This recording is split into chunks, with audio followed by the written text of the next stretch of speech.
UGC net paper 1 PYQ സെഷനാണ് ഇന്ന് നമ്മൾ ചർച്ച ചെയ്യുന്നത്. വളരെ പ്രധാനപ്പെട്ട കുറച്ച് ഭാഗങ്ങളാണ് ഇന്ന് നമുക്ക് ചർച്ച ചെയ്യാനുള്ളത്. ഇന്ന് നമുക്ക് കമ്പ്യൂട്ടർ റിലേറ്റഡ് ആയിട്ടുള്ള ഇൻഫർമേഷൻ ആൻഡ് കമ്മ്യൂണിക്കേഷൻ ടെക്നോളജിയുമായി ബന്ധപ്പെട്ടുള്ള കുറച്ച് ചോദ്യങ്ങളും അതുപോലെ തന്നെ എൻവയോൺമെൻറ്റുമായി ബന്ധപ്പെട്ടുള്ള കുറച്ച് പ്രധാനപ്പെട്ട ചോദ്യങ്ങളുമാണ് ഡിസ്കസ് ചെയ്യാനുള്ളത്. അപ്പോൾ ഫസ്റ്റ് ക്വസ്റ്റ്യനിലേക്ക് നമുക്ക് കിടക്കാം. Which term is not related to computer hardware? ഈ കൊടുത്തിട്ടുള്ള ടോപ്പിക്കിൽ നാല് ഭാഗങ്ങളാണ്, 4 കാര്യങ്ങളാണ് കൊടുത്തിട്ടുള്ളത്. Motherboard, register, algorithm, flip flop. ഇതിൽ ഹാർഡ്വെയറുമായി കണക്ഷൻ ഇല്ലാത്ത പാർട്ട് ഏതാണെന്നാണ് ചോദ്യം.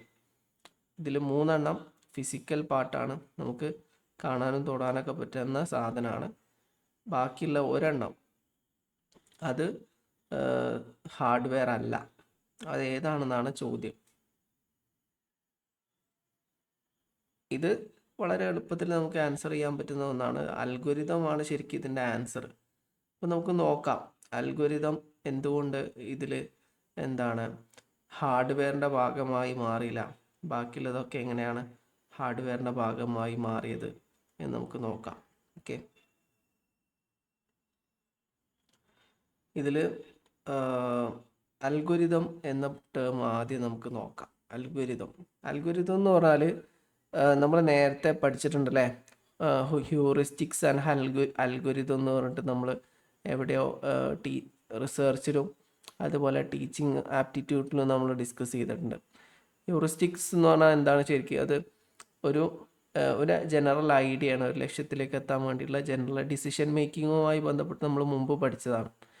അൽഗോരിതം എന്ന് പറഞ്ഞാൽ അൽഗോരിതം എന്ന് പറഞ്ഞാൽ സ്റ്റെപ്പ് ബൈ സ്റ്റെപ്പ് പ്രൊസീജിയറാണ്. ഒരു ലക്ഷ്യത്തിലേക്ക് എത്താനുള്ള സ്റ്റെപ്പ് ബൈ സ്റ്റെപ്പ് പ്രൊസീജിയറിനാണ് അൽഗോരിതം എന്ന് ജനറലി പറയാം. പ്രോഗ്രാമിംഗ് ലാംഗ്വേജിൽ, അതായത് നമ്മളിപ്പോൾ ഒരു വെബ് ഡിസൈൻ ചെയ്യുകയാണ്, അല്ലെങ്കിൽ ആപ്പ് ഡിസൈൻ ചെയ്യുകയാണ്, അല്ലെങ്കിൽ എന്തെങ്കിലും സോഫ്റ്റ്വെയർ ഡിസൈൻ ചെയ്യണം. ആ ഡിസൈൻ ചെയ്യുന്ന സമയത്ത് നമുക്ക് എന്തെഴുതണം? കോഡ് എഴുതണം. കോഡ്, പലതരത്തിലുള്ള കോഡിങ് ലാംഗ്വേജുകളുണ്ട്. ഇപ്പോൾ നമുക്ക് പറയാം ജാവ, അതുപോലെ തന്നെ C++, അതുപോലെ തന്നെ പൈത്തൺ.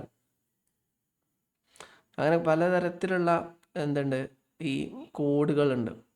അത് കൃത്യമായിട്ട് നമ്മൾ അറേഞ്ച് ചെയ്യുന്നതിനനുസരിച്ച് നമുക്ക് നമ്മളിപ്പോൾ നമ്മളെ ഫോണിലൊരു ആപ്ലിക്കേഷൻ ആണെങ്കിൽ, ഫോണിലെ ആപ്ലിക്കേഷൻ, നമുക്ക് എന്തെങ്കിലും ഒരു ആപ്ലിക്കേഷൻ ഉണ്ടാക്കണം. ഫോർ എക്സാമ്പിൾ,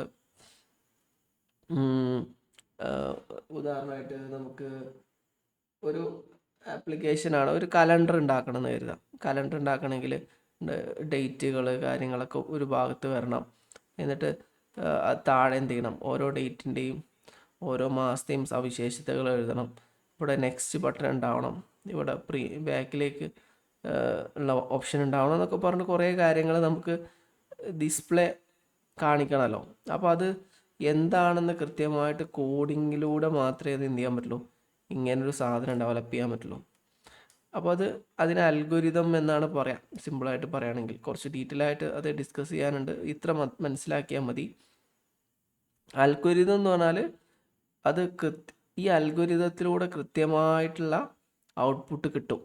ഇപ്പോൾ നമ്മൾ ഒരു കോഡ് എഴുതി, പൈത്തണിലോ ജാവയിലോ ഏതെങ്കിലും ഒരു കോഡ് എഴുതി ഒരു ആപ്പ് ഡിസൈൻ ചെയ്യാൻ വേണ്ടിയിട്ടുള്ള ആ കോഡ് കൃത്യമായിട്ടും ആ ലക്ഷ്യത്തിലേക്ക് എത്തിക്കാൻ സാധിക്കും. അപ്പോൾ നമുക്ക് അൽഗോരിതം എന്ന് പറഞ്ഞാൽ എന്താ നോക്കാം, ജസ്റ്റ് ഒന്ന് എഴുതാം.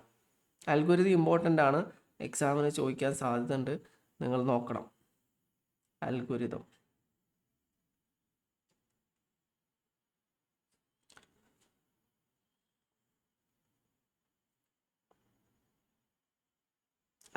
എന്ന് പറഞ്ഞാൽ നമ്മൾ നേരത്തെ പറഞ്ഞു, സ്റ്റെപ്പ് ബൈ സ്റ്റെപ്പ് പ്രൊസീജിയർ ആണ്, അല്ലെങ്കിൽ സ്റ്റെപ്പ് ബൈ സ്റ്റെപ്പ് ഇൻസ്ട്രക്ഷൻ ആണ്. ഒരു കോമൺ പ്രോബ്ലം സോൾവ് ചെയ്യാൻ വേണ്ടിയിട്ടുള്ള സ്റ്റെപ്പ് ബൈ സ്റ്റെപ്പ് ഇൻസ്ട്രക്ഷനെയാണ് എന്ത് പറയാം?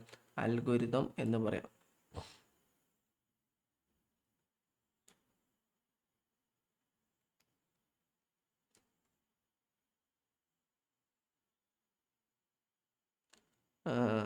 It is a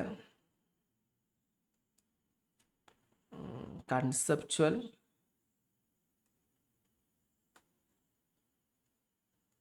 step by step,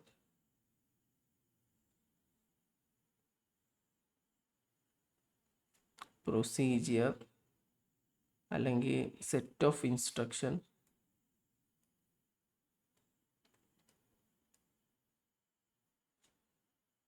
or rule of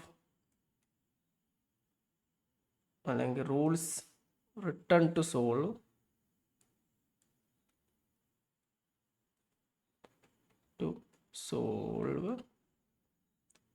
A specific task.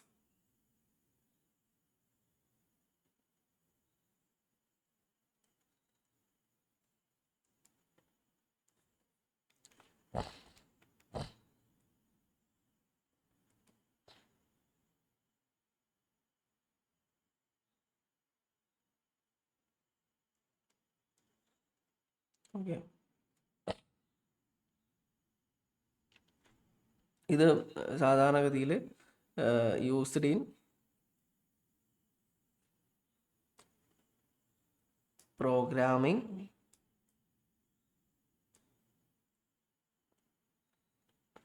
And software design.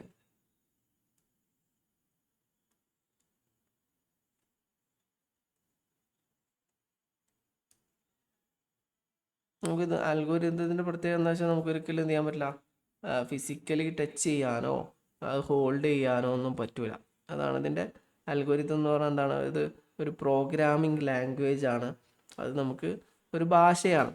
Okay, ഇനി നമുക്ക് ആൻസർ അൽഗോരിതമാണ്. ബാക്കിയുള്ള ഭാഗങ്ങൾ എന്തൊക്കെയാണെന്ന് നോക്കാം.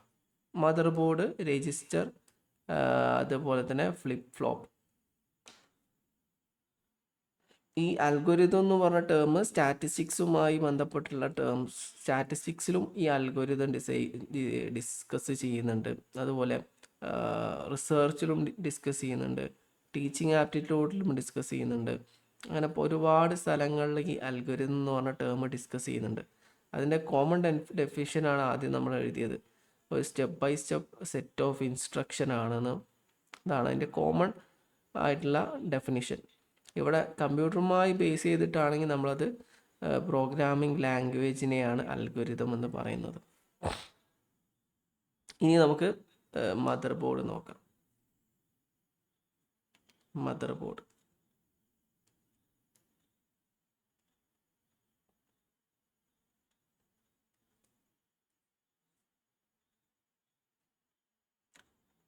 ബോർഡ് എന്ന് പറഞ്ഞാൽ നമ്മുടെ CPU-ൻ്റെ ഉള്ളിലുള്ള പ്രധാനപ്പെട്ട ഒരു സർക്യൂട്ട് ബോർഡാണെന്ത് മദർ ബോർഡ് എന്ന് പറയുന്നത്. എല്ലാ മനുഷ്യന് തലച്ചോറുള്ള പോലെ തന്നെ കമ്പ്യൂട്ടറിൻ്റെ തലച്ചോറാണ് ശരിക്കും മദർ ബോർഡ് എന്ന് പറയുന്നത്.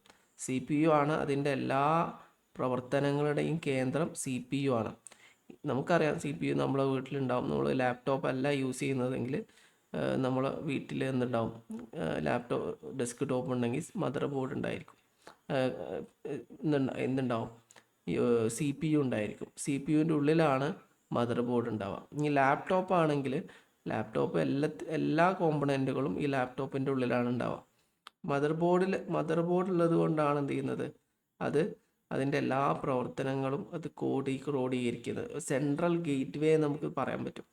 എല്ലാ സോഫ്റ്റ്വെയറുകളും എല്ലാ ഹാർഡ്വെയറുകളും കണക്ട് ചെയ്യുന്നത് ഈ മദർ ബോർഡുമായിട്ടാണ്. അതുപോലെ CPU, RAM, നമ്മൾ എന്ത് സാധനങ്ങൾ ഇതിനെ കണക്ട് ചെയ്ത് കഴിഞ്ഞാലും നമ്മൾ മൈക്ക് കണക്ട് ചെയ്യാണ്. അതുപോലെ പാട്ട് കേൾക്കാനൊരു ബോക്സ് കണക്ട് ചെയ്യാണ്. വൈഫൈ കണക്ട് ചെയ്യാണ്. എന്ത് കണക്ട് ചെയ്യുകയാണെങ്കിലും മദർ ബോർഡ് ത്രൂ മാത്രമാണ് എന്ത് ചെയ്യുള്ളൂ, ഒരു കമ്പ്യൂട്ടർ ഫങ്ഷൻ ചെയ്യുള്ളൂ. എന്ത് ഓപ്പൺ ചെയ്യണമെങ്കിലും എന്ത് പ്രവർത്തിപ്പിക്കണമെങ്കിലും മദർ ബോർഡ് പ്രധാനപ്പെട്ട ഒരു കോമ്പണൻ്റ് ആണ്. അപ്പോൾ മദർ ബോർഡ് എന്ന് പറഞ്ഞാൽ എന്താണ് ശരിക്കും? ഫിസിക്കൽ ഫിസിക്കൽ PCB ആണ്. അതായത് സർക്യൂട്ട് ബോർഡിനാണ് PCB എന്ന് പറയുക. PCB എന്ന് പറഞ്ഞാൽ നമുക്കറിയില്ല, കുറേ എന്ത് സാധനം എന്ത് പ്രൊഡക്റ്റ് നമ്മൾ അയച്ചു നോക്കി കഴിഞ്ഞാലും അതിൻ്റെ ഒരു ബോർഡ് ഉണ്ടാവും. ഒരു TV അയച്ചു നോക്കുകയാണെങ്കിലും മൊബൈൽ ഫോൺ അയച്ചു നോക്കുകയാണെങ്കിലും കമ്പ്യൂട്ടർ അയച്ചു നോക്കുകയാണെങ്കിലും ഒരു ബോർഡ് ഉണ്ടാവും. ആ ബോർഡിൽ സർക്യൂട്ട് ബോർഡ് എന്നാണ് അതിനും പറയാം. അല്ലെങ്കിൽ പ്രിൻറ്റഡ് സർക്യൂട്ട് ബോർഡ് എന്നൊക്കെ പറയും. അതുപോലെ തന്നെ കമ്പ്യൂട്ടറിൻ്റെ പ്രധാനപ്പെട്ട PCB ആണ്, അല്ലെങ്കിൽ പ്രിൻറ്റഡ് സർക്യൂട്ട് ബോർഡാണ് എന്ത് മദർ ബോർഡ് എന്ന് പറയുന്നത്. The main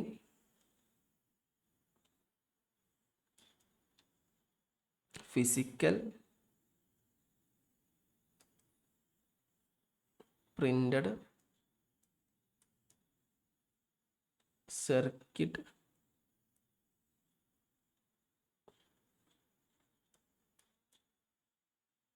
PCB inside a computer. Okay, കമ്പ്യൂട്ടറിൻ്റെ ഉള്ളിലുള്ള PCB ആണെന്ന് പറയാം മദർ ബോർഡ് എന്ന് പറയാം. ഇതെന്താണ്, ഇത് ഒരു എന്താണ്, ഇത് ആക്ട് ആസ് എ നമ്മൾ നേരത്തെ പറഞ്ഞല്ലോ, act as central gate highway അല്ലെങ്കിൽ ഗേറ്റ് വേ.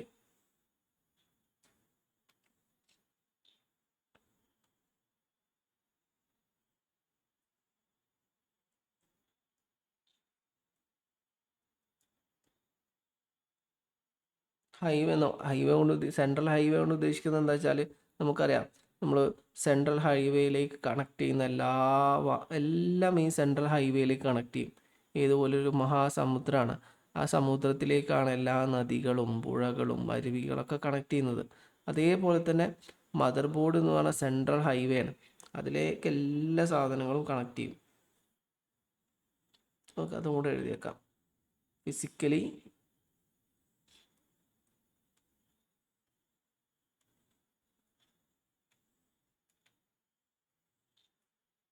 holding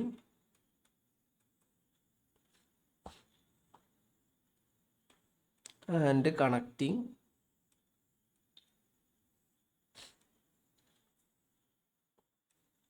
essential hardware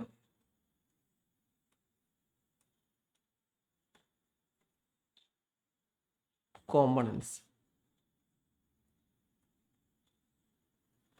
എല്ലാ സാധനങ്ങളും monitor, keyboard, mouse, printer, RAM, hard disk, എല്ലാ സാധനങ്ങളും കണക്ട് ചെയ്യൽ ഈ മദർ ബോർഡുമായിട്ടാണ്. ഓക്കെ, അത് ജനറലി നമ്മൾ നോക്കുകയാണെങ്കിൽ അങ്ങനെ പറയാം. ഇനി സ്പെസിഫിക്കലി നമ്മൾ നോക്കുകയാണെങ്കിൽ നമ്മുടെ കമ്പ്യൂട്ടറിൻ്റെ ഉള്ളിലേക്ക് ശ്രദ്ധിക്കുകയാണെങ്കിൽ അതിൽ ഹാർഡ് ഡിസ്ക്, റാം ഇതൊക്കെ ഡയറക്റ്റായിട്ട് ഇതിൽ കണക്ട് ചെയ്ത് വെച്ചിട്ടുണ്ടാവും. അപ്പോൾ ഇതൊക്കെയാണ് കമ്പ്യൂട്ടർ എന്നുകൊണ്ട് ഉദ്ദേശിക്കുന്നത്. ഇത് എല്ലാത്തെയും കൺട്രോൾ ചെയ്യുന്ന കോമൺ ആയിട്ടുള്ളൊരു പാർട്ടാണ് ഈ മദർ ബോർഡ് എന്ന് പറയുന്നത്. ഇനി നമുക്ക് അടുത്തതിലേക്ക് കടക്കാം. അടുത്തത് രജിസ്റ്ററാണ്. രജിസ്റ്റർ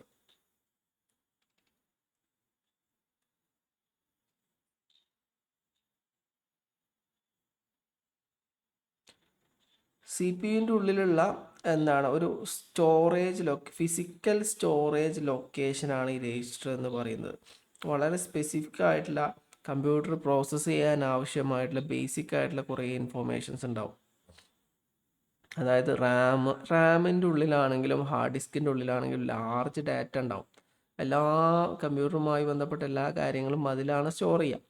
പക്ഷേ സ്പെസിഫിക് ആയിട്ട് ഒരു കമ്പ്യൂട്ടർ ഫങ്ഷൻ ചെയ്യാൻ ആവശ്യമായിട്ടുള്ള ബേസിക് ആയിട്ടുള്ള കുറേ ഇൻഫോർമേഷൻസ് ഉണ്ടാവും. ഇത് സ്റ്റോർ ചെയ്യുക ഈ രജിസ്റ്ററിൻ്റെ ഉള്ളിലാണ്. കമ്പ്യൂട്ടറിൻ്റെ ഉള്ളിലുള്ള CPUൻ്റെ ഉള്ളിലുള്ള ഒരു ഒരു ചെറിയ ചിപ്പാണ് രജിസ്റ്റർ എന്ന് പറയുന്നത്. വളരെ ബേസിക് ആയിട്ടുള്ള കമ്പ്യൂട്ടർ പ്രോസസ്സ് ചെയ്യാൻ ആവശ്യമായുള്ള ഇൻഫർമേഷൻസ് മാത്രമേ എന്തിലുണ്ടാവുള്ളൂ, രജിസ്റ്ററിൽ ഉണ്ടാവുള്ളൂ. extremely fast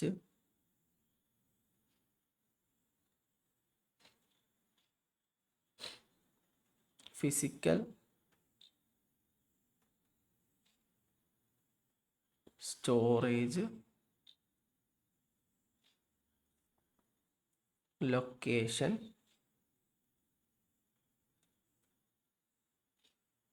built directly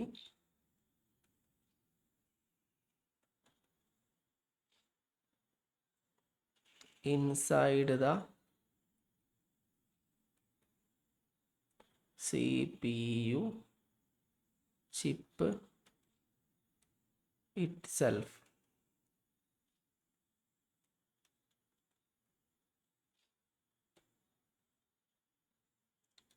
it hold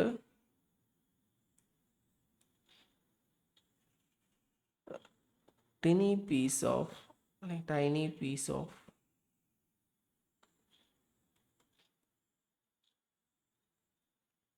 of data that the CPU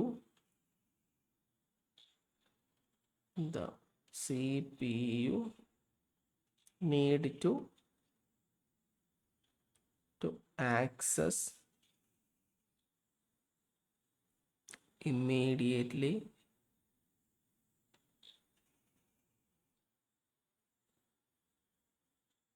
during processing. അപ്പോൾ ഇതാണ് രജിസ്റ്റർ എന്ന് പറയുന്നത്. ഇനി അടുത്തത് എന്തായിരുന്നു? ഫ്ലിപ്പ് ഫ്ലോപ്പ് എന്ന് പറഞ്ഞിട്ടുള്ള അടുത്ത ടേമാണ്. ഫ്ലിപ്പ് ഫ്ലോപ്പും ശരിക്കും ഒരു ഹാർഡ്വെയർ ആണ് ശരിക്കും. അത് ബേസിക് ആയിട്ടുള്ള കുറച്ച് ഇൻഫോർമേഷൻസ്, അതായത് എസ്പെഷ്യലി ബിറ്റ്സ് ഓഫ് ഇൻഫോർമേഷൻ, വളരെ ബേസിക് ആയിട്ടുള്ള വളരെ ഷോർട്ടായിട്ടുള്ള ഇൻഫോർമേഷൻസ് മാത്രം സ്റ്റോർ ചെയ്യുന്ന ഒരു പാർട്ടിനെയാണ് എന്താ പറയുക, ഫ്ലിപ്പ് ഫ്ലോപ്പ് എന്ന് പറയാം. ഫ്ലിപ്പ് ഫ്ലോപ്പ് നമുക്ക് നോക്കാം, എന്താണ് ഫ്ലിപ്പ് ഫ്ലോപ്പ് എന്ന് പറഞ്ഞാൽ.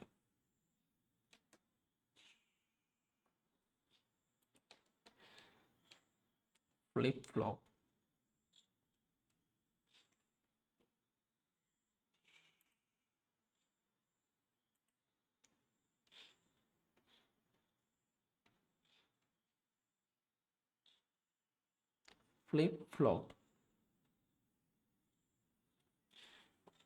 ഇത് ശരിക്കും എന്താണ്, ഒരു ഫിസിക്കൽ ഡിജിറ്റൽ സർക്യൂട്ട് കോമ്പണൻ്റ് ആണ്. അതായത് 1 ബിറ്റ് ഓഫ് ബൈനറി ഡാറ്റ. അതായത് നമ്മൾ നേരത്തെ പഠിച്ചല്ലോ രജിസ്റ്റർ, ഈ രജിസ്റ്ററിൻ്റെ ഉള്ളിലുള്ള സബ് പാർട്സ് ആണ് ഈ ഫ്ലിപ്പ് ഫ്ലോപ്പ് എന്ന് പറഞ്ഞാൽ. ഈ രജിസ്റ്ററിൽ ഒരുപാട് ഇൻഫോർമേഷൻ ഉണ്ടാവും. അതിൽ single piece of 1 bit of binary ഡാറ്റയാണ് ഇതിലുണ്ടാവുക. ഒരുപാട് ഫ്ലിപ്പ് ഫ്ലോപ്പുകൾ കൂടിയതാണെന്ത് രജിസ്റ്റർ എന്ന് പറയാം. ഓക്കെ, ഒരു രജിസ്റ്റർ ബിൽഡ് ചെയ്യുന്ന സമയത്ത് കുറേ ഫ്ലിപ്പ് ഫ്ലോപ്പുകൾ ഉണ്ടാവും. സിമ്പിളായിട്ട് പറയുകയാണെങ്കിൽ രജിസ്റ്ററിൻ്റെ ഉള്ളിലുള്ള ഒരു ചെറിയ ഒരു സർക്യൂട്ട് ആണെന്ന് പറയാം. It can store exactly 1 bit of binary data. അതായത് 0 അല്ലെങ്കിൽ ഓർ 1 അല്ല ഏതെങ്കിലും ഒരു ഒറ്റ ബിറ്റ് ഓഫ് ഡാറ്റ മാത്രം ഉൾക്കൊള്ളുന്ന ഒരു സർക്യൂട്ടാണ് എന്ത് ഈ ഫ്ലിപ്പ് ഫ്ലോപ്പ് എന്ന് പറഞ്ഞാൽ. അപ്പോൾ സിമ്പിളായിട്ട് പറഞ്ഞു കഴിഞ്ഞാൽ ഇതൊക്കെ ഓരോ സ്പെസിഫിക് ആയിട്ടുള്ള ചെറിയ ചെറിയ കമ്പ്യൂട്ടറിനുള്ള ചെറിയ ചെറിയ സാധനങ്ങളാണ്. ഇതിൽ അൽഗോരിതം നമുക്കിത് വലിയ ഡീറ്റെയിൽ ആയിട്ട് നോക്കാതെ തന്നെ ഇതിൻ്റെ ആൻസറിലേക്ക് നമുക്ക് ശരിക്കും എത്തിച്ചേരാൻ പറ്റും. അൽഗോരിതം എന്ന് പറഞ്ഞാൽ നമ്മൾ നേരത്തെ പല ഭാഗങ്ങളിൽ പഠിച്ച ഒരു കൺസെപ്റ്റ് ആയതുകൊണ്ട് തന്നെ അൽഗോരിതമാണ് ശരിക്കും അതിൻ്റെ ആൻസർ. പിന്നെ മദർ ബോർഡ് ഏതായാലും അല്ല നമുക്കറിയാം. രജിസ്റ്ററും ഫ്ലിപ്പ് ഫ്ലോപ്പും നമുക്ക് അൽഗോരിതത്തെക്കുറിച്ച് വ്യക്തമായ ധാരണ ഇല്ലെങ്കിൽ കൺഫ്യൂഷൻ ഉണ്ടാവും. അതുകൊണ്ട് ഫ്ലിപ്പ് ഫ്ലോപ്പ് ആണോ രജിസ്റ്റർ ആണോ എന്നൊക്കെ തോന്നിപ്പോവും. ശരിക്കും അതിൻ്റെ ആൻസർ അൽഗോരിതമാണ്. അപ്പോൾ നമുക്ക് എന്ത് ചെയ്യാം, ഇനി അടുത്ത ക്വസ്റ്റ്യനിലേക്ക് പോകാം. അടുത്ത ക്വസ്റ്റ്യൻ എന്താണ്, കമ്പ്യൂട്ടറുമായി ബേസ് ചെയ്തിട്ടുള്ള മറ്റൊരു ക്വസ്റ്റ്യനാണ്. സൈബർ സെക്യൂരിറ്റിയുമായി ബേസ് ചെയ്തിട്ടുള്ള ഒരു ക്വസ്റ്റ്യനാണ് നമുക്ക് ഡിസ്കസ് ചെയ്യാനുള്ളത്. ഇത് which aspect of security ensure that information is not altered by any unauthorised person. ഇവിടെ നമ്മൾ ഒരു ഇൻഫോർമേഷൻ സെക്യൂരിറ്റിയുമായി ബന്ധപ്പെട്ട് സൈബർ സെക്യൂരിറ്റിയുമായി ബന്ധപ്പെട്ട ഒരു ട്രയാഡ് നമുക്ക് പഠിക്കാനുണ്ട്. അതിന് ആദ്യം നമ്മൾ ഈ കൺസെപ്റ്റ് പറയാം, എന്നതിന് ശേഷം നമുക്ക് ആൻസറിലേക്ക് പോകാം. CIA ട്രയാഡ് എന്ന് പറഞ്ഞിട്ടൊരു കൺസെപ്റ്റ് നമുക്ക് കമ്പ്യൂട്ടറിൽ ഇൻഫോർമേഷൻ ആൻഡ് കമ്മ്യൂണിക്കേഷൻ ടെക്നോളജിയിൽ പഠിക്കാനുണ്ട്. CIA triad. ഇതിൽ C എന്ന് പറഞ്ഞാൽ കോൺഫിഡൻഷ്യാലിറ്റിയാണ്.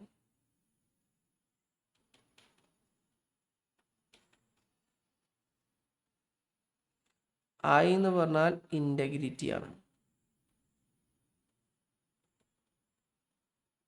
എ എന്ന് പറഞ്ഞാൽ ഓതൻറ്റിക്കേഷൻ എന്നാണ്.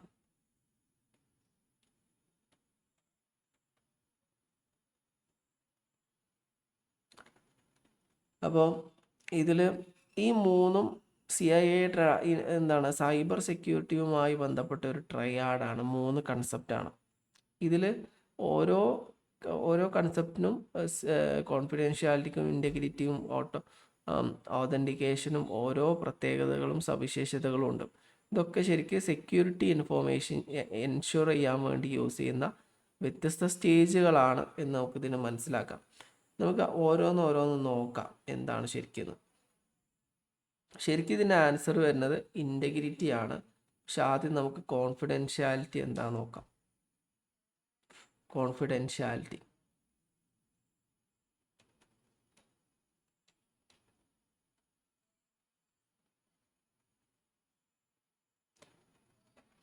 ഈ കോൺഫിഡൻഷ്യാലിറ്റി എന്ന് പറഞ്ഞ ആ വാക്കിൽ തന്നെ അതിന് ഉത്തരമുണ്ട്. നമ്മുടെ ഇൻഫോർമേഷൻ, കമ്പ്യൂട്ടറിൽ സ്റ്റോർ ചെയ്തിട്ടുള്ള ഇൻഫോർമേഷൻ അൺഓതറൈസ്ഡ് ആളുകൾക്ക് ആക്സസ് ചെയ്യാൻ കഴിയാത്തതിനെയാണ് എന്താ പറയുക, കോൺഫിഡൻഷ്യാലിറ്റി എന്ന് പറയാം.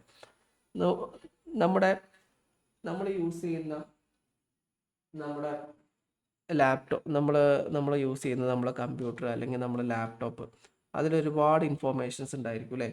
ഈ ഇൻഫോർമേഷൻസ് ഒന്നും എന്ത് ചെയ്യാൻ പറ്റില്ല, നമുക്കല്ലാതെ പുറത്തൊരാൾക്ക് ആക്സസ് ചെയ്യാൻ കഴിയില്ല.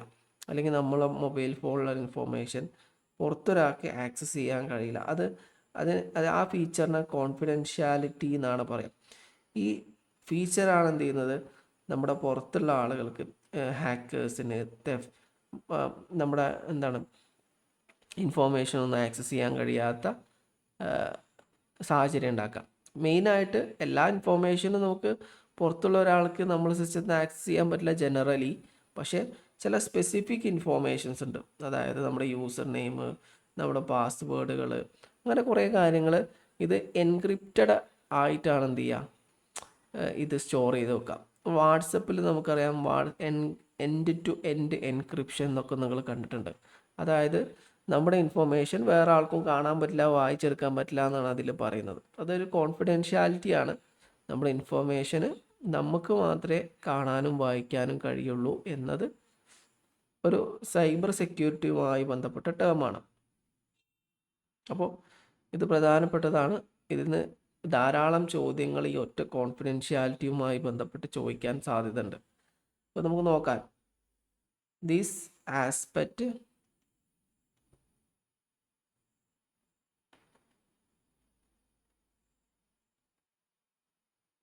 ensures that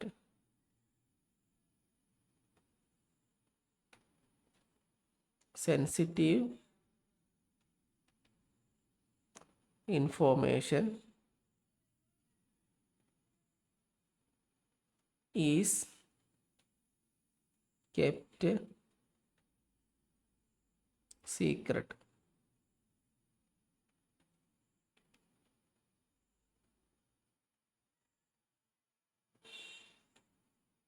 And not disclosed to unauthorized individuals.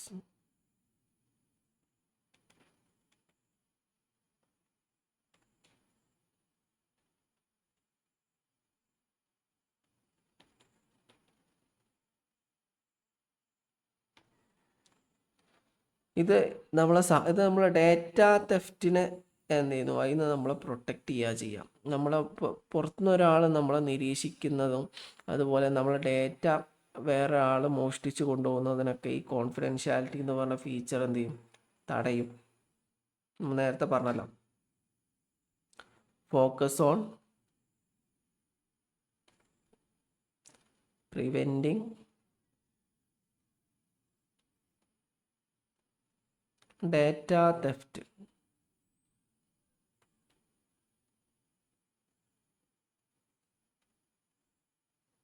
or spying.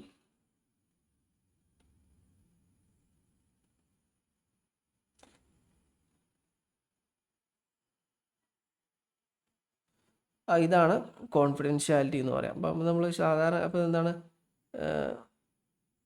ഇവിടെ നമ്മൾ ക്വസ്റ്റ്യനിൽ പറയുന്നത് എന്താണ് ശരിക്ക് ensure security ensure that information is not altered by unauthorised person.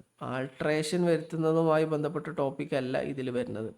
ഇത് ശരിക്ക് അൺഓതറൈസ്ഡ് ആക്സസ് തടയുക എന്നതാണ് ഈ കോൺഫിഡൻഷ്യാലിറ്റിയുടെ ഫീച്ചർ. അപ്പോൾ ഇതിൻ്റെ ആൻസർ ശരിക്കും ഇതല്ല. ഇനി നമുക്ക് ഇൻറ്റഗ്രിറ്റി നോക്കാം. ഇൻറ്റഗ്രിറ്റി ഇൻറ്റഗ്രിറ്റി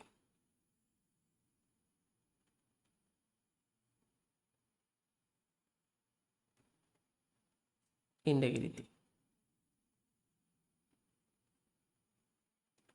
ഇൻറ്റഗ്രിറ്റി എന്ന് പറഞ്ഞാൽ നമ്മുടെ ഡാറ്റ, നമ്മൾ സ്റ്റോർ ചെയ്യപ്പെട്ട ഡാറ്റ ആക്യുറേറ്റ് ആയിട്ട്, കംപ്ലീറ്റ് ആയിട്ട്, അൺആൾട്ടേർഡ് ആയിട്ട്, അതായത് വേറൊരാൾക്ക് ആൾട്ടർ ചെയ്യാൻ പറ്റാത്ത രീതിയിൽ നിലനിർത്തുക എന്നതാണ് ഇൻറ്റഗ്രിറ്റീൻ്റെ പ്രത്യേകത. ഉദാഹരണം പറയുകയാണെങ്കിൽ, ഞാനിപ്പോൾ എൻ്റെ മൊബൈൽ ഫോൺ ഉപയോഗിച്ചുകൊണ്ട് ഒരാൾക്ക് 10,000 രൂപ അല്ലെങ്കിൽ 10 രൂപ സെൻഡ് ചെയ്യുകയാണ്. 10 രൂപ സെൻഡ് ചെയ്ത് ഞാൻ എൻ്റർ അടിക്കുന്ന സമയത്ത് 10 രൂപയാണ് അടിച്ചത്. അത് 10 രൂപ മാറിയിട്ട് 100 രൂപയാക്കാൻ മറ്റൊരാൾക്ക് സാധിക്കില്ല. അതിന് ഇൻറ്റഗ്രിറ്റി എന്നാണ് ഈ ഫീച്ചറിൻ്റെ പേര്. അല്ലെങ്കിൽ ആർക്കും എന്ത് ചെയ്യാൻ പറ്റും, നമ്മുടെ സിസ്റ്റത്തിൽ കയറിയിട്ട് അല്ലെങ്കിൽ നമ്മൾ എന്തെങ്കിലും നമ്മുടെ ഫോണോ അങ്ങനെ എന്തെങ്കിലും നമ്മൾ യൂസ് ചെയ്തിട്ട് എന്തെങ്കിലും കാര്യങ്ങൾ ചെയ്യുന്ന സമയത്ത് നമ്മുടെ ഡാറ്റ എന്ത് ചെയ്യാം, ആൾട്ടർ ചെയ്തിട്ട് അതിൽ ഇൻഫോർമേഷനിൽ ചേഞ്ച് വരുത്താൻ ആർക്ക് സാധിക്കും? ഈ പുറത്തുള്ള ആൾക്കാർക്ക് സാധിക്കും. അതിനെ തടയുന്ന ഒരു ഫീച്ചറാണ് ശരിക്കും എന്ത്, ഈ ഇൻറ്റഗ്രിറ്റി എന്ന് പറഞ്ഞ ഫീച്ചർ. ഓക്കെ, ഇൻറ്റഗ്രിറ്റിയിലൂടെ എന്താണ് ശരിക്കും സംഭവിക്കുന്നത്? നമ്മുടെ എന്താണ് ഇൻഫോർമേഷൻ ചേഞ്ച് വരാതെ, എന്താണ് നമ്മൾ പറഞ്ഞത് അത് മോഡിഫൈ ചെയ്യാതെ തന്നെ അത് പ്രോസസ്സ് ചെയ്യാനാണ് എന്ത് ഹെൽപ്പ് ചെയ്യുന്നത്? ഇൻറ്റഗ്രിറ്റി എന്ന് പറഞ്ഞ ഫീച്ചർ ഹെൽപ്പ് ചെയ്യുന്നത്. അപ്പോൾ അത് നമ്മൾ ചോദ്യം നോക്കുകയാണെങ്കിൽ അതാ which aspect ensures which aspects of security ensures that information is not altered by unauthorised person. അപ്പോൾ അതാണ് ശരിക്കും ഇതിൻ്റെ ആൻസർ. ഒന്നുകൂടെ വിശദമായിട്ട് പറയുകയാണെങ്കിൽ it ensures that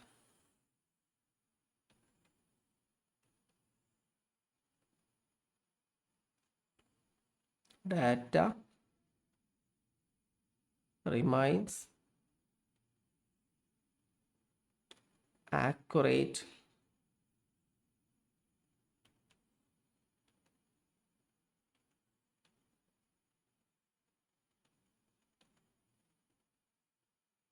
complete and unaltered.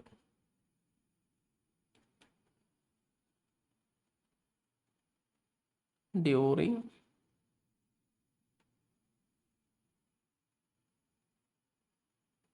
storage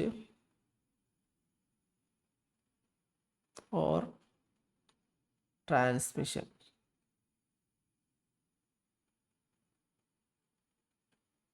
നേരത്തെ ഞാനൊരു ഉദാഹരണം പറഞ്ഞല്ലോ, നമ്മുടെ ഇൻഫോർമേഷന് സ്റ്റോർ ചെയ്യുന്ന സമയത്തോ ട്രാൻസ്ഫർ ചെയ്യുന്ന സമയത്തോ എന്താണ് നമ്മൾ എൻ്റർ ചെയ്തത് ആ ഡാറ്റ അതുപോലെ നിലനിർത്താൻ സഹായിക്കുന്നത് എന്താണ്? ഈ ഇൻറ്റഗ്രിറ്റി എന്ന് പറഞ്ഞ ഫീച്ചറാണ്. അൺഓതറൈസ്ഡ് ആയിട്ട് ഒരാൾക്ക് നമ്മുടെ ഉള്ളിലുള്ള കമ്പ്യൂട്ടറുമായി ബന്ധപ്പെട്ട ഇൻഫോർമേഷൻസ് ചേഞ്ച് വരുത്താനോ മാറ്റം വരുത്താനോ സാധിക്കാത്തത് ഇൻറ്റഗ്രിറ്റി എന്ന ഫീച്ചർ കൊണ്ടാണ്. ഓക്കെ, അപ്പോൾ നമ്മൾ എന്താണ്, ഇത് പ്രധാനപ്പെട്ടൊരു ഭാഗമാണ്. ഇതാണ് ഇതിൻ്റെ ആൻസറായിട്ട് വരുന്നത്. ഇനി നമുക്ക് മൂന്നാമത്തത് എന്താണ്? ഓതൻറ്റിക്കേഷൻ. ഓതൻറ്റിക്കേഷൻ എന്ന് പറഞ്ഞാൽ എന്താണെന്ന് നമുക്ക് നോക്കാം. ഓതൻറ്റിക്കേഷൻ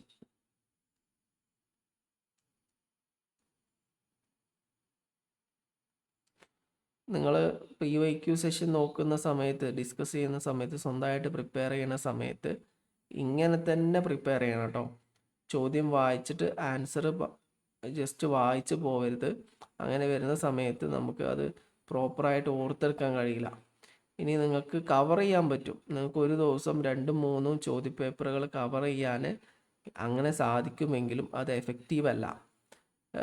അത് കാരണം എന്താണെന്ന് വെച്ചാൽ നമുക്ക് മനുഷ്യനൊരു പ്രത്യേകത എന്ന് വെച്ചാൽ നമുക്കൊരു 20 മിനിറ്റ് 15 മിനിറ്റ് മാത്രമേ ഒരു പോയിന്റിലേക്ക് ശ്രദ്ധിക്കാൻ കഴിയുള്ളൂ. അത് ജനറലി നമ്മൾ ഫോക്കസ് ചെയ്യുന്ന സമയത്ത്, നമ്മൾ ഇൻഡെപ്ത് ആയിട്ടൊരു വിഷയത്തിലേക്ക് ഫോക്കസ് ചെയ്യുന്ന സമയത്ത് നമുക്ക് ധാരാളം സമയം അതിനു വേണ്ടി ചിലവഴിക്കാൻ സാധിക്കും. അപ്പോൾ നമ്മളൊരു ടോപ്പിക് എടുത്തിട്ട് അതിനെക്കുറിച്ച് തന്നെ ഇൻഡെപ്ത് ആയിട്ട് ഇങ്ങനെ പഠിക്കുകയാണെങ്കിൽ ജനറൽ ആയിട്ടുള്ള നോളജ്, ആ വിഷയത്തെക്കുറിച്ച് ബേസിക് ആയിട്ടുള്ള ജനറൽ ആയിട്ടുള്ള കൺസെപ്റ്റ് ഓൾറെഡി നമ്മൾ മനസ്സിൽ നിൽക്കുകയും ചെയ്യും. മറ്റ് കൺസെപ്റ്റുമായി ബന്ധപ്പെട്ട് അതിൻ്റെ കണക്ഷൻസ് മനസ്സിലാക്കാൻ സാധിക്കും. അപ്പോൾ നെറ്റിന് പ്രിപ്പയർ ചെയ്യുമ്പോൾ ഏറ്റവും പ്രധാനപ്പെട്ടത് PYQ സെഷൻ തന്നെയാണ്. ആ PYQ സെഷനിൽ നിങ്ങൾ പ്രിപ്പയർ ചെയ്യുന്ന സമയത്ത് ഇതേ രീതിയിൽ തന്നെ പ്രിപ്പയർ ചെയ്യണം. മറ്റ് ഏത് രീതിയിൽ പ്രിപ്പയർ ചെയ്ത് കഴിഞ്ഞാൽ നിങ്ങൾക്ക് ഓർത്തെടുക്കാൻ കഴിയില്ല. നമ്മൾ ഡെയിലി ടാസ്കുകൾ ചെയ്യാറുണ്ടാവും. ഓരോ ദിവസം 25 ചോദ്യങ്ങൾ, 50 ചോദ്യങ്ങൾ ഒരു ദിവസം നമ്മൾ ചെയ്യുന്നുണ്ട് എന്ന് കരുതുക ഡെയിലി ടാസ്കുകളായിട്ട്. അപ്പം അങ്ങനെ ചെയ്യുന്ന സമയത്ത് നമ്മൾ ഓരോ ചോദ്യങ്ങൾ നമ്മളെ മുമ്പിലുണ്ട്, ഉത്തരവും നമ്മളെ മുമ്പിലുണ്ട്. ചോദ്യം ഉത്തരം ഓൾറെഡി നമുക്കറിയാം. പിന്നെ ബാക്കിയുള്ള ഓപ്ഷൻസ് എന്താ, നമുക്ക് ധാരാളം സോഴ്സുകൾ ഉണ്ടല്ലോ, ഇഷ്ടം പോലെ സോഴ്സുകൾ. ജസ്റ്റ് അതിൻ്റെ ഒരു സ്ക്രീൻഷോട്ട് എടുത്തിട്ട് നമ്മൾ ഗൂഗിളിൽ അപ്ലോഡ് ചെയ്ത് കഴിഞ്ഞാൽ, അല്ലെങ്കിൽ നമുക്ക് ഏതെങ്കിലും AI ടൂളുകളിൽ അപ്ലോഡ് ചെയ്ത് കഴിഞ്ഞാൽ അതിൻ്റെ ആൻസർ ഡീറ്റെയിൽ ഒക്കെ കിട്ടും. നമുക്കത് പഠിക്കുകയും ചെയ്യാം. മാത്രമല്ല ഇഷ്ടംപോലെ എന്തുണ്ട്, ഗൂഗിളിൽ സെർച്ച് ചെയ്ത് കഴിഞ്ഞാൽ നമുക്ക് ഇഷ്ടംപോലെ വെബ്സൈറ്റുകൾ, ആൻസർ ഡീറ്റെയിൽ പറഞ്ഞു തരുന്ന വെബ്സൈറ്റുകൾ, ആപ്പുകളൊക്കെ ഇഷ്ടംപോലെ അവൈലബിൾ ആണ്. അപ്പോൾ നമ്മൾ പരമാവധി എന്ത് ചെയ്യുക, ഓരോ ടോപ്പിക്കുകളും ഡീറ്റെയിൽ ആയിട്ട് തന്നെ നോക്കാൻ വേണ്ടിയിട്ട് ശ്രമിക്കുക. അപ്പോൾ നമുക്ക് നോക്കാം ഓതൻറ്റിക്കേഷൻ.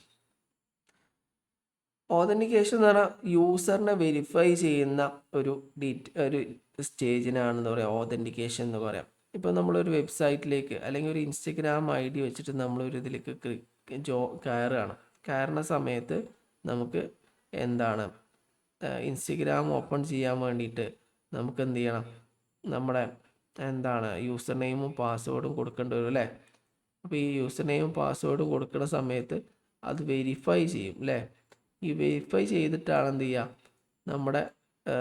നമ്മൾ ശരിയായ ആളാണോ, നമ്മുടെ യൂസർ നെയിമും പാസ്വേഡും ഓക്കെ ആണോ എന്നൊക്കെ ചെക്ക് ചെയ്യുന്നത് ഓതൻറ്റിക്കേഷൻ സ്റ്റേജിലാണ്. അപ്പോൾ ഈ ഓതൻറ്റിക്കേഷൻ സ്റ്റേജ് വളരെ പ്രധാനപ്പെട്ടൊരു ഭാഗമാണ്. ഇതാണ് ശരിക്കും വെരിഫൈ ദ ഐഡൻറ്റിറ്റി ഓഫ് യൂസറിൻ്റെ ഐഡൻറ്റിറ്റി വെരിഫൈ ചെയ്യുന്ന ഇതിനെയാണെന്ന് പറയാം ശരിക്കും ഓതൻറ്റിക്കേഷൻ എന്ന് പറയാം. യൂസർ ഒറിജിനൽ യൂസർ ആണോ അല്ലേ. ഇപ്പോൾ നിങ്ങൾക്ക് ഇൻസ്റ്റഗ്രാം ID ഉണ്ട്, ഇൻസ്റ്റഗ്രാം ID നിങ്ങളുടേത് തന്നെയാണോ എന്ന് എൻഷുർ ചെയ്യുന്നത് എന്തിലാണ്, ഓതൻറ്റിക്കേഷനിലാണ്. It is the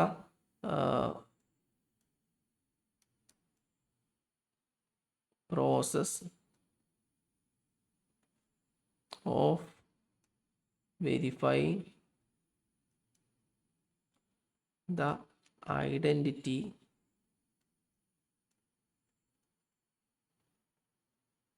of a user അല്ലെങ്കിൽ ഡിവൈസ് അല്ലെങ്കിൽ ഒരു സിസ്റ്റം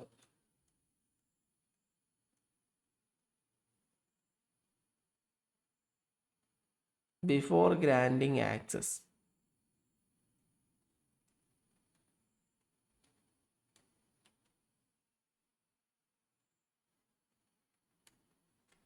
യൂസർ നെയിം പാസ്വേഡ് അല്ലെങ്കിൽ ഫിംഗർ പ്രിൻറ്റ് ലോക്ക് ഓപ്പൺ ചെയ്യുന്ന നമ്മുടെ ഡിവൈസാണ്, മൊബൈൽ ഫോണാണ്. നമ്മൾ ഫിംഗർ പ്രിൻറ്റ് വെച്ചിട്ട് ലോക്ക് ഓപ്പൺ ചെയ്താൽ മാത്രമേ എന്ത് ചെയ്യാൻ പറ്റുള്ളൂ, അത് നമുക്ക് ആക്സസ് ചെയ്യാൻ പറ്റുള്ളൂ. അതൊരു ഓതൻറ്റിക്കേഷൻ പ്രോസസ്സാണ്. നമ്മൾ ഇത് ഇൻഫോർമേഷൻസ് എന്ത് ചെയ്യാണ്, ഒറിജിനൽ ആൾ തന്നെയാണോ ഈ ഇൻഫോർമേഷൻ ആക്സസ് ചെയ്യുന്നത് എന്ന് എൻഷുർ ചെയ്യാൻ വേണ്ടിയിട്ടാണ് ശരിക്കും എന്ത് ചെയ്യുന്നത്, ഓതൻറ്റിക്കേഷൻ നമ്മൾ ചെയ്യുന്നത്. നമുക്ക് അറിയുന്ന കാര്യം തന്നെയാണ്, നമ്മൾ സ്ഥിരമായിട്ട് യൂസ് ചെയ്യുന്ന ഒന്നാണ്. അടുത്താണ് പ്രൈവസി അല്ലേ. നാലാമത്തെ പ്രൈവസിയാണ്. പ്രൈവസി എന്ന് പറഞ്ഞാൽ CIA ട്രിയാഡിൽ വരുന്നതല്ല. പ്രൈവസി എന്ന് പറഞ്ഞാൽ ഒരു ജനറൽ ആയിട്ടുള്ള കൺസെപ്റ്റാണ്. പ്രൈവസി എന്ന് പറഞ്ഞാൽ എന്താ നോക്കാം. പ്രൈവസി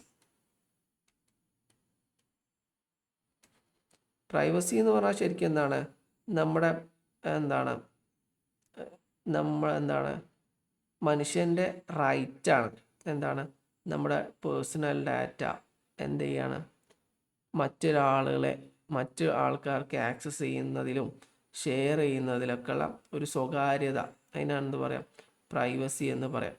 നമുക്കറിയാം പ്രൈവസി ഫീച്ചേഴ്സ് എന്നൊക്കെ പറഞ്ഞിട്ട് നമുക്ക് ഒരുപാട്, ഇപ്പോൾ ഗൂഗിളിലാണെങ്കിലും എന്തിൽ അക്കൗണ്ട് തുടങ്ങുകയാണെങ്കിലും പ്രൈവസി ആൻഡ് സെക്യൂരിറ്റി എന്നൊക്കെ പറഞ്ഞിട്ട് ഒരുപാട് ഫീച്ചേഴ്സൊക്കെ പറയുന്നുണ്ടാവും.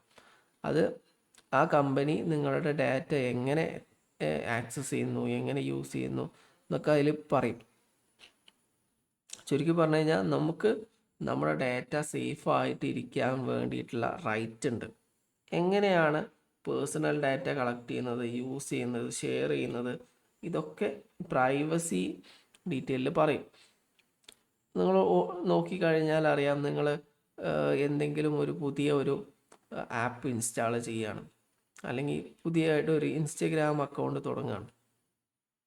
അപ്പോൾ അത് അക്കൗണ്ട് തുടങ്ങുന്ന സമയത്ത് നമ്മൾ പ്രൈവസി ആക്സസ് കൊടുക്കേണ്ടി വരും. കൊടുത്തു കഴിഞ്ഞാൽ ഈ പ്രൈവസിയിൽ വിശദമായിട്ട് പറയുന്നുണ്ടാവും നിങ്ങളുടെ ഡാറ്റ എങ്ങനെയെല്ലാമാണ് കളക്ട് ചെയ്യുന്നത്, ഇൻസ്റ്റഗ്രാം ഏതൊക്കെ ഇൻഫോർമേഷനാണ് നിങ്ങളിത് കളക്ട് ചെയ്യുന്നത്, അത് എന്തിനു വേണ്ടിയിട്ടൊക്കെയാണ് യൂസ് ചെയ്യുന്നത്, അതുപോലെ തന്നെ എങ്ങനെയാണത് ഷെയർ ചെയ്യുന്നത്, ഇങ്ങനെയുള്ള കാര്യങ്ങളൊക്കെ അതിലെന്തിൽ വിശദീകരിക്കുന്നുണ്ടായിരിക്കും. അപ്പോൾ പ്രൈവസി ആൻഡ് സെക്യൂരിറ്റി എന്ന് പറഞ്ഞാൽ പ്രധാനപ്പെട്ട ഒരു ഭാഗമാണ്. ശരിക്കും അത് നിർബന്ധമായിട്ടും മനസ്സിലാക്കേണ്ട ഒരു ടോപ്പിക് തന്നെയാണ്. ഇനി അപ്പോൾ പ്രൈവസി ആൻഡ് സെക്യൂരിറ്റി നോക്കാം, നമുക്ക് എന്താണെന്ന് ജസ്റ്റ് ഒന്ന് എഴുതാം. It is related to individuals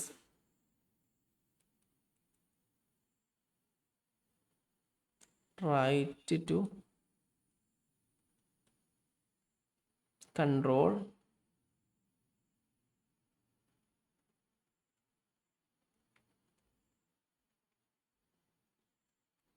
how their personal data is collected, used,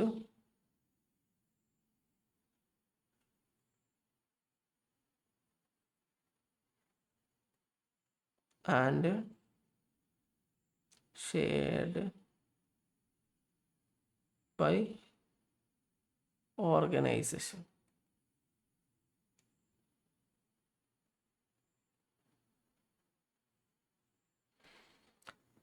അപ്പോൾ ഇതാണ് പ്രധാനപ്പെട്ട ഒരു ടോപ്പിക് തന്നെയാണത്.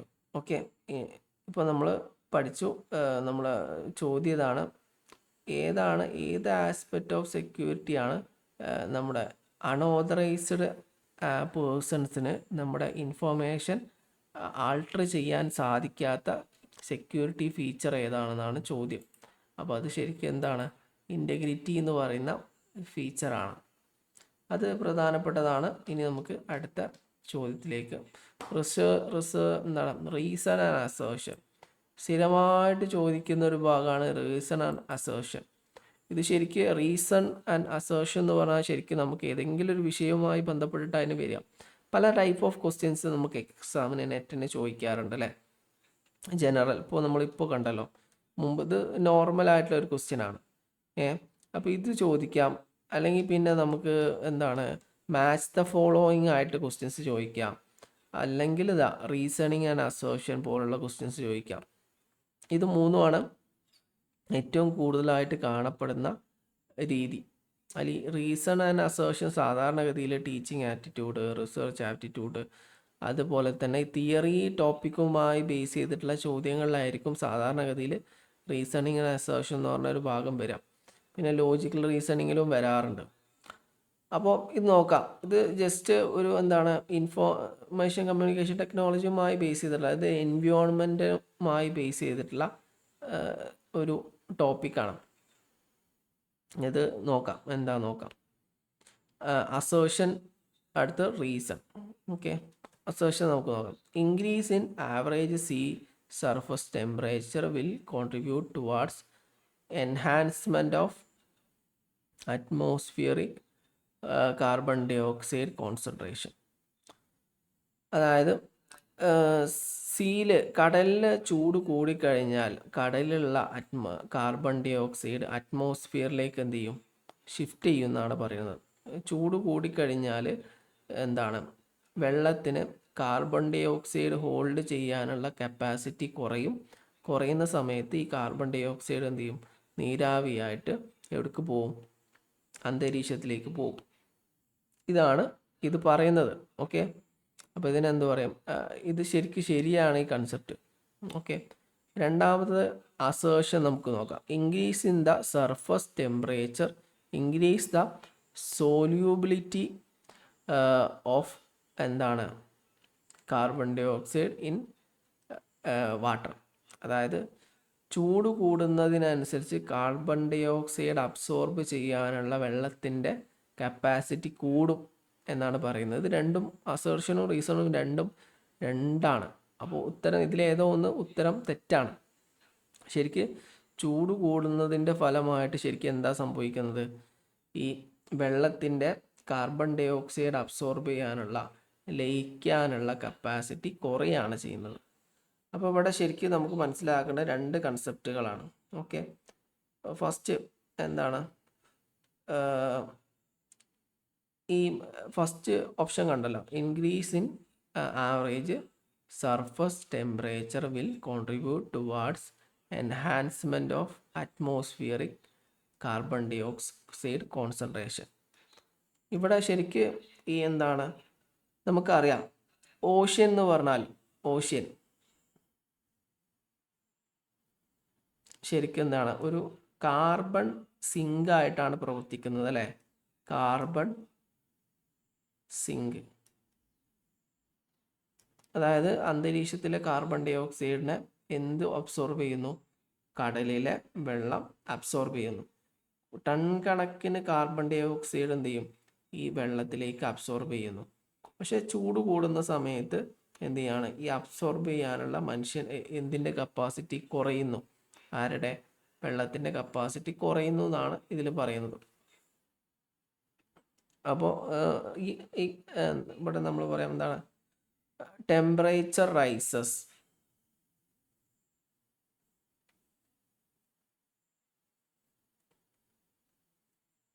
ടെമ്പറേച്ചർ റൈസ് ചെയ്ത് കഴിഞ്ഞാൽ എന്ത് ചെയ്യും, ഈ ability, carbon dioxide hold ചെയ്യാനുള്ള ഓഷ്യൻ്റെ എബിലിറ്റി എന്താ, കുറയും.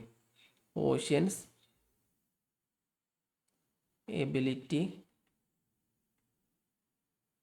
ടു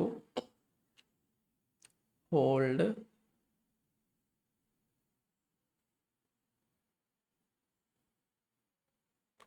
കാർബൺ ഡൈ ഓക്സൈഡ്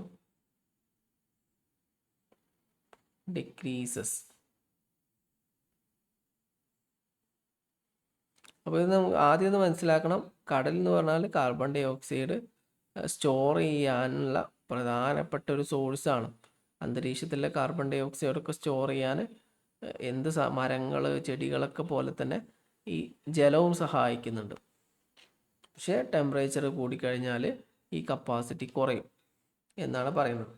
ഇനി രണ്ടാമത്തെ ഓപ്ഷനായിട്ട് ഇവിടെ പറയുന്നത് increase in sea surface temperature increase solubility of carbon dioxide in the ocean water. ശരിക്കും നമ്മൾ നേരത്തെ പറയാം, ഇൻക്രീസ് അല്ല, ശരിക്കും ഡിക്രീസ് എന്നാണ് വരിക. അപ്പോൾ നമുക്ക് ഒന്ന് പറയുകയാണെങ്കിൽ, എഴുതുകയാണെങ്കിൽ, ദ മെയിൻ ശരിക്കുള്ള പോയിന്റ്, ദ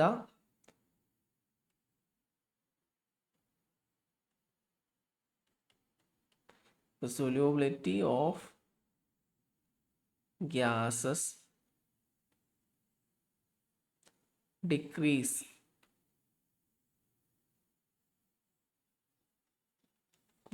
ആണ് മെയിൻ. ഇതാണ് മെയിൻ. ഇൻക്രീസ് എന്നാണ് ചോദ്യത്തിൽ കൊടുത്തത്, ആസ് ടെമ്പറേച്ചർ ഇൻക്രീസ്.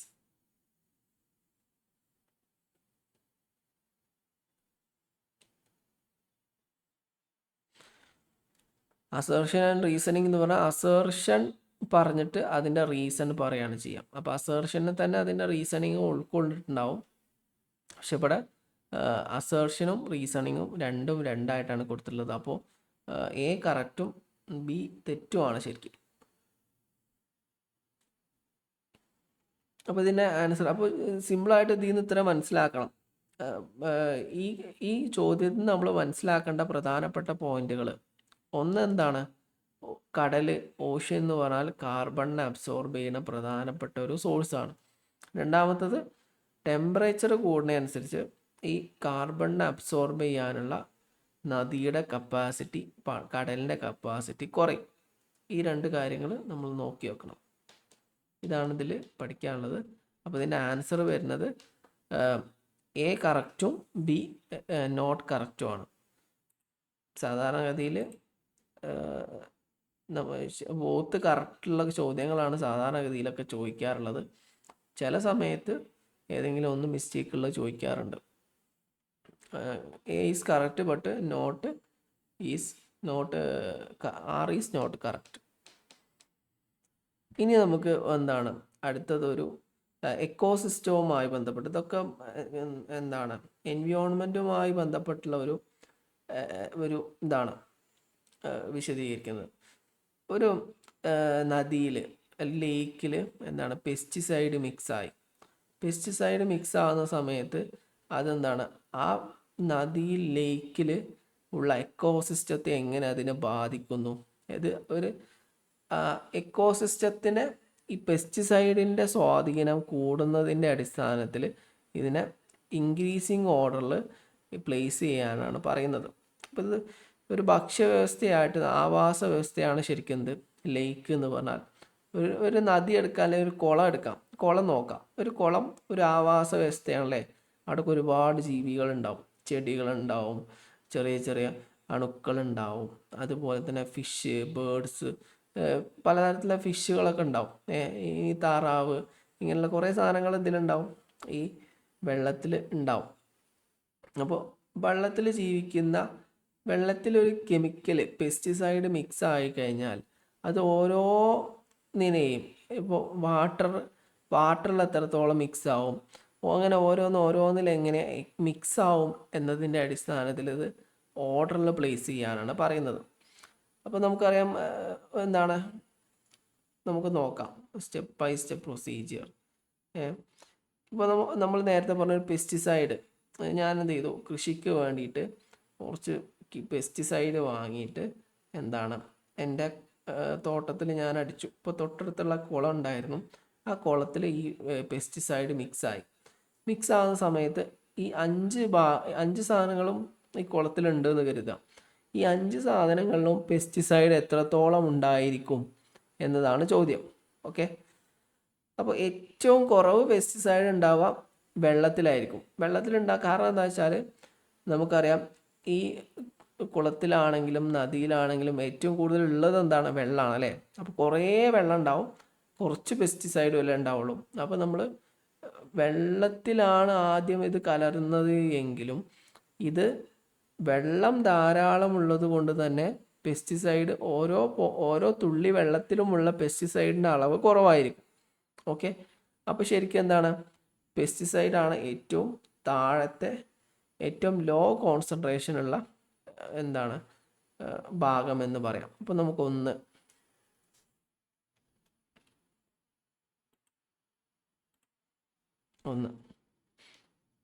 വാട്ടർ,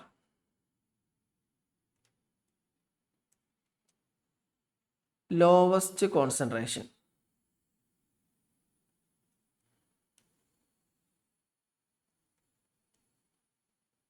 ഇവിടെ ശരിക്കും വെള്ളത്തിലേക്കാണ് ഈ പെസ്റ്റിസൈഡ് മിക്സ് ചെയ്തിട്ടുള്ളത്. അപ്പോൾ വെള്ളത്തിലാണ് എല്ലാ പെസ്റ്റിസൈഡും വെള്ളത്തിലാണ് ഉണ്ടാവുക, ഒക്കെ ശരിയാണ്.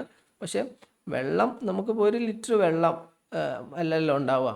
വേറെ ഏത് ജീവജാലങ്ങളാവുണ്ടെങ്കിൽ ഒരു സ്പെസിഫിക് ഏരിയ ഉണ്ടെങ്കിൽ ഇത് മൊത്തം എന്താണ്, വെള്ളം തന്നെയാണ്. ഒരു നദി എടുക്കാം, നദിയിൽ പെസ്റ്റിസൈഡ് മിക്സ് ആയിട്ടുണ്ടെങ്കിൽ തന്നെ ആ നദി ധാരാളം ടൺ കണക്കിന്, ലിറ്റർ കണക്കിന് വെള്ളമുണ്ട്, അതിലൊക്കെ പെസ്റ്റിസൈഡ് ഉണ്ട്. അപ്പോൾ വെള്ളത്തിൻ്റെ വ്യാപ്തി അപേക്ഷിച്ച് നോക്കുകയാണെങ്കിൽ ഈ പെസ്റ്റിസൈഡിൻ്റെ അളവ് ഓരോ തുള്ളി വെള്ളത്തിലും കുറവായിരിക്കും. അപ്പോൾ നമുക്ക് പെസ്റ്റിസൈഡ് ഫസ്റ്റ് ഇവിടെയാണ് വരിക അല്ലേ? പെസ്റ്റിസൈഡ്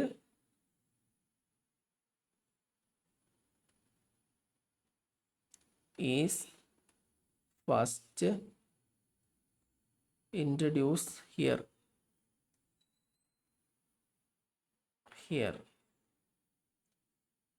ആദ്യമായിട്ട് പെസ്റ്റിസൈഡ് വരുന്നത് ഇവിടെ ആയിരിക്കും. നമ്മൾ നേരത്തെ പറഞ്ഞ പോലെ because it dissolves in A massive volume of water.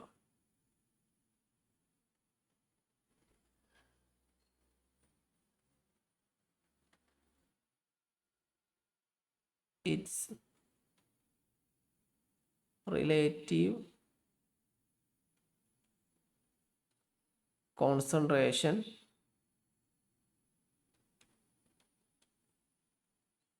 in the water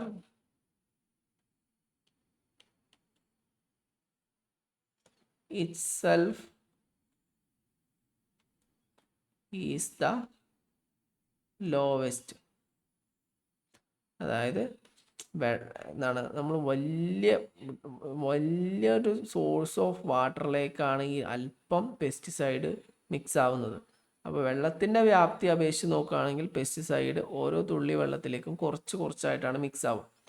അപ്പോൾ അതുകൊണ്ട് ഏറ്റവും കുറവ് ഏതിലാണ് ഉണ്ടാവുക? വാട്ടറിലാണ് ഉണ്ടാവുക. രണ്ടാമത്തത്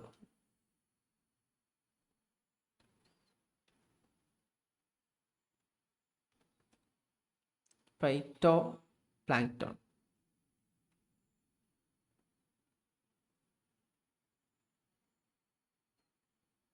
ഫൈറ്റോ പ്ലാങ്ക്ടൺ എന്ന് പറഞ്ഞാൽ ശരിക്കും ഒരു തരത്തിലുള്ള ഒരു പ്ലാന്റാണ്, ഫ്ലോട്ടിംഗ് പ്ലാന്റാണ്. മൈക്രോസ്കോപ്പിലൂടെ മാത്രം കാണാൻ കഴിയുന്ന ഒരു പ്ലാന്റ്, ഒരു ചെടിയാണ് ശരിക്കും എന്ത് ഫൈറ്റോ പ്ലാങ്ക്ടൺ എന്ന് പറഞ്ഞാൽ. ഇത് ശരിക്ക് വെള്ളത്തിലുള്ള എന്താണ്, എന്തിനെ അബ്സോർബ് ചെയ്യുന്നു? പെസ്റ്റിസൈഡിനെ അബ്സോർബ് ചെയ്യുന്നു. അപ്പോൾ ആദ്യം നമ്മൾ നേരത്തെ പറഞ്ഞു ഫസ്റ്റ് വാട്ടർ,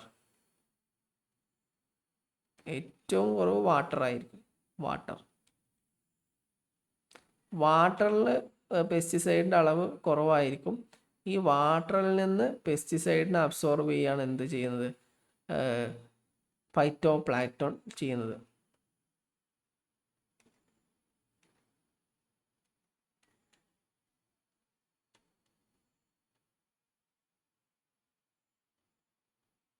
അപ്പോൾ വാട്ടറിലുള്ള കെമിക്കൽസ് എന്ത് ചെയ്യും?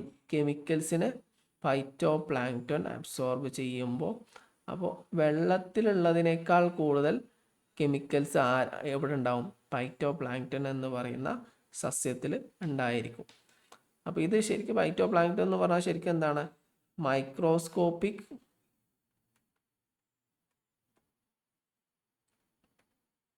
ഫ്ലോട്ടിംഗ് പ്ലാന്റ് ആണ്.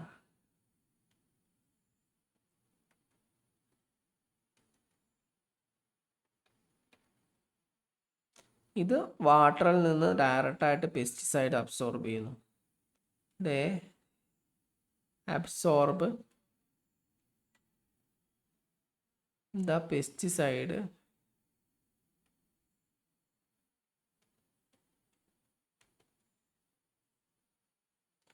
directly from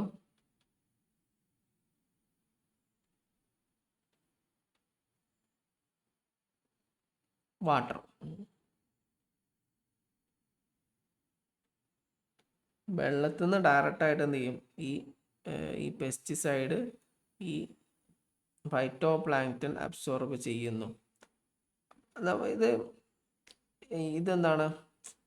അപ്പോൾ നമ്മൾ ഇനിയിപ്പോൾ വെള്ളം കുടിച്ച് ജീവിക്കുന്ന ഒരു സസ്യമാണത് ഫൈറ്റോ പ്ലാങ്ക്ടൺ. അപ്പോൾ വെള്ളത്തെ കുടിക്കുന്ന ഫൈറ്റോ പ്ലാങ്ക്ടൺ എന്തിനെ അബ്സോർബ് ചെയ്യുന്നു?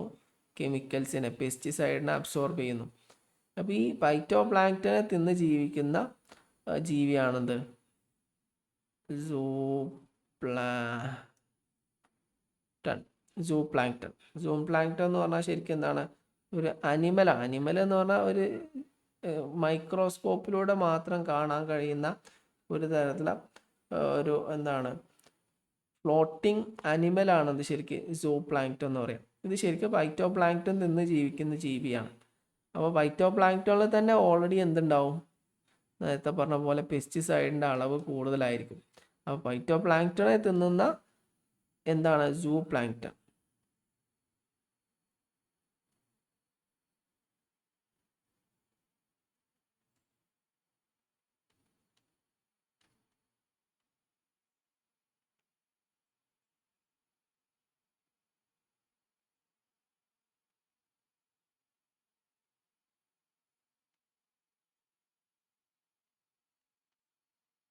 സൂ പ്ലാങ്ക്ടൺ എന്ന് പറഞ്ഞാൽ എന്താണ് ശരിക്കും, ഒരു ചെറിയ ടൈനി ഫ്ലോട്ടിംഗ് അനിമൽ.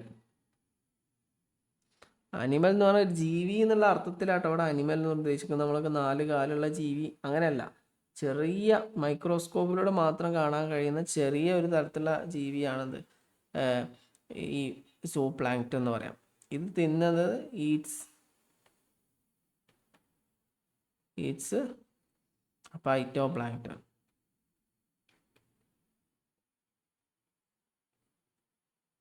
ഫൈറ്റോ പ്ലാങ്ക്ടനെ തിന്ന് ജീവിക്കുന്ന ജീവിയാണ്. അപ്പോൾ ഇത് ഒറ്റ സാധനം മാത്രമേ തിന്നുള്ളൂ, ഈ ഫൈറ്റോ പ്ലാങ്ക്ടൺ. അപ്പോൾ ഫൈറ്റോ പ്ലാങ്ക്ടണിലുള്ള കെമിക്കൽസും ഓട്ടോമാറ്റിക് അങ്ങോട്ട് പോവും, ഈ സൂ പ്ലാങ്ക്ടണിലേക്ക് പോവും. അബ്സോർബിങ് ആൻഡ്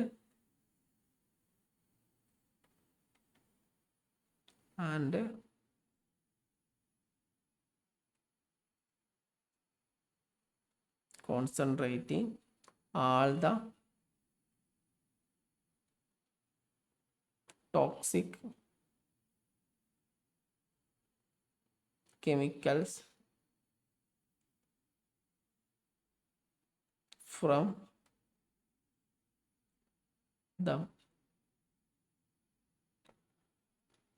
അപ്പോൾ നമ്മൾ നേരത്തെ പറഞ്ഞ പോലെ സൂ പ്ലാങ്ക്ടൺ വെള്ളം കുടിച്ച് ജീവിക്കുന്ന ജീവി ഒരു സസ്യമാണിത് ഫൈറ്റോ പ്ലാങ്ക്ടൺ. അപ്പോൾ അതിൽ പെസ്റ്റിസൈഡ്സിൻ്റെ അളവ് കൂടുതലായിരിക്കും.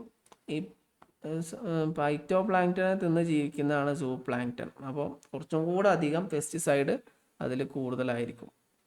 ഇനി അതിനെ തിന്ന് ജീവിക്കുന്ന ജീവിയാണ് ബേർഡല്ല, ഫിഷ്. അപ്പോൾ ഫിഷിൽ എന്തുണ്ടാവും പെസ്റ്റിസൈഡ് ഉണ്ടായിരിക്കും. അപ്പോൾ പെസ്റ്റിസൈഡ് എങ്ങനെ വന്നാൽ ശരിക്കും വെള്ളത്തിൽ കലർന്ന പെസ്റ്റിസൈഡ് ആദ്യം എന്ത് ചെയ്യും, ഫൈറ്റോ പ്ലാങ്ക്ടണിൽ തിന്നുമ്പോൾ അതിലേക്ക് പോവും, പിന്നെ അതിനെ തിന്നുന്ന സൂ പ്ലാങ്ക്ടണിലേക്ക് പോവും. അപ്പോൾ കൂടുതൽ കൂടുതൽ ഫൈറ്റോ പ്ലാങ്ക്ടനെ തിന്നുമല്ലോ സൂ പ്ലാങ്ക്ടൺ, അപ്പോൾ അത് കൂടുതൽ ആവും. പിന്നെ അത് കഴിഞ്ഞിട്ട് പിന്നെ സംഭവിക്കുന്ന എന്താണ്, ഈ സൂ പ്ലാങ്ക്ടണെ ഫിഷും അതുപോലെ തന്നെ ബേർഡും തിന്നുമ്പോൾ അതിൻ്റെ കോൺസെൻട്രേഷൻ എന്ത് ചെയ്യും, വീണ്ടും കോൺസെൻട്രേഷൻ എന്ന് പറഞ്ഞാൽ അതിൻ്റെ അളവ് വീണ്ടും കൂടുന്നർത്ഥം. അപ്പോൾ നമുക്ക് പറയാം, അടുത്ത് നോക്കാം.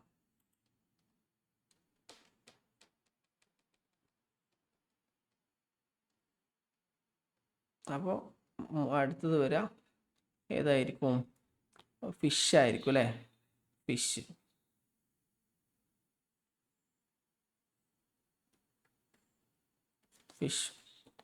എന്ന് പറഞ്ഞാൽ അടുത്ത സ്റ്റേജിൽ വരുന്ന ജീവിയാണ്. Large fish, small and large fish consumes നമ്മൾ നേരത്തെ പറഞ്ഞ സൂ പ്ലാങ്ക്ടൺ. ഈ എല്ലാ ഫിഷുകളും ഒരുപാട് സൂ പ്ലാങ്ക്ടണെ കഴിച്ചിട്ടുണ്ടാവും അല്ലേ. അപ്പോൾ ഈ സൂ പ്ലാങ്ക്ടണിലുള്ള എല്ലാ മാലിന്യങ്ങളും എടുക്കി വരും, ഫിഷിലേക്ക് വരും. അതെന്ത് ചെയ്യും, അപ്പോൾ കൂടുതൽ എന്തിന് കാരണമാവും, ഈ പെസ്റ്റിസൈഡ് ഫിഷിൽ കൂടാൻ കാരണമാവും. സ്മാൾ ആറിൻ്റെ അങ്ങനെ എഴുതിയാൽ മതി. ഫിഷ് കൺസ്യൂം എന്താണ് സൂ പ്ലാങ്ക്ടൺ.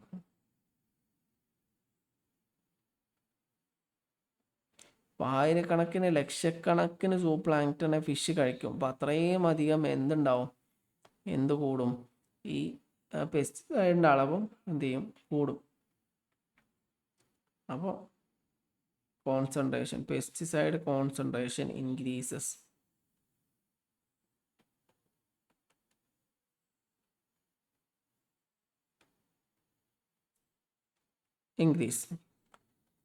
അപ്പോൾ അത് കഴിഞ്ഞ് ഫിഷ് വന്നു. ഫിഷിനെ തിന്നിട്ട് ജീവിക്കുന്ന ജീവിയാണെന്ത്, ബേർഡ് എന്ന് പറയുന്നത്. പക്ഷികൾ പലതും തിന്ന് ജീവിക്കും, ഫിഷിനെയും തിന്ന് ജീവിക്കുന്ന പക്ഷികളുണ്ടാവും. അപ്പോൾ ഫിഷിൽ കൂടുതൽ എന്തുണ്ടാവും, പെസ്റ്റിസൈഡ് ഉണ്ടാകുമ്പോൾ ഓട്ടോമാറ്റിക് എന്തിലേക്ക് കൂടും, ഈ ബേർഡിലേക്കും എന്ത് കൂടും, ഈ ബേർഡിൻ്റെ കോൺസെൻട്രേഷനും കൂടും. ബേർഡ് ഏറ്റവും കൂടുതൽ കോൺസെൻട്രേഷൻ ഉണ്ടാവുക എന്തിലേക്കാരും വരാം, ബേർഡിലേക്കാരും വരും. ഹയസ്റ്റ് കോൺസെൻട്രേഷൻ, ഏറ്റവും കൂടുതൽ എന്തുണ്ടാവും, എന്താണ്, പെസ്റ്റിസൈഡ് എന്തിലുണ്ടാവും, ഇതിലുണ്ടാവും. അപ്പോൾ നമുക്ക് പറയാം ഫിഷ് ഈറ്റിംഗ് ബേർഡ് അല്ലേ, ഫിഷ് ഈറ്റിംഗ് ബേർഡാണ് ഏറ്റവും കൂടുതൽ എന്ത് ചെയ്യുക, ഈ എന്താണ് പെസ്റ്റിസൈഡിൻ്റെ ഇത് കൂടുതൽ ഉണ്ടാവുക. അപ്പോൾ ഫിഷിംഗ് ഈറ്റിംഗ് ബേർഡുകൾ, ഫിഷ് ഈറ്റിംഗ് സാധാരണ ഈകളൊക്കെ അതിൽ വരുന്നതാണ്. അപ്പോൾ ഈ ഫുഡ് ചെയിനിലെ ഏറ്റവും ടോപ്പാണ് വരിക. ഇവരെന്ത് ചെയ്യും, ഏറ്റവും കൂടുതൽ ഫിഷ് കൺസ്യൂം ചെയ്യുന്ന ആൾക്കാരാണ്. അപ്പോൾ ഒരു ലേക്കിൽ പെസ്റ്റിസൈഡ് കലരുകയാണെങ്കിൽ ഏറ്റവും കൂടുതൽ എഫക്റ്റ് ചെയ്യുക, ഏറ്റവും കൂടുതൽ എന്തുണ്ടാവുക, പെസ്റ്റിസൈഡ് ഉണ്ടാവുക പക്ഷികളുടെ ശരീരത്തിലായിരിക്കും എന്നാണ് ഇതിൽ പറയുന്നത്. അപ്പോൾ നമുക്ക് അറിയണ കാര്യങ്ങൾ തന്നെ. അപ്പോൾ ചോദ്യത്തിലേക്ക് നമുക്ക് വരികയാണെങ്കിൽ ആദ്യം ഫസ്റ്റ് വാട്ടറാണ് വരിക അല്ലേ, അത് കഴിഞ്ഞാൽ ഫൈറ്റോ പ്ലാങ്ക്ടൺ വരും, പിന്നെ സൂ പ്ലാങ്ക്ടൺ വരും.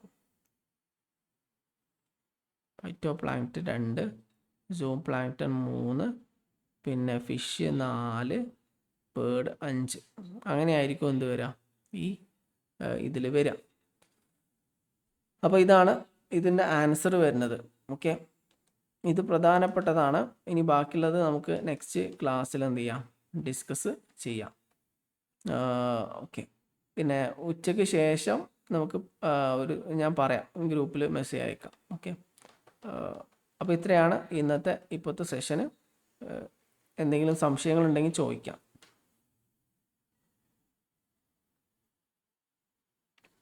Okay, thank you.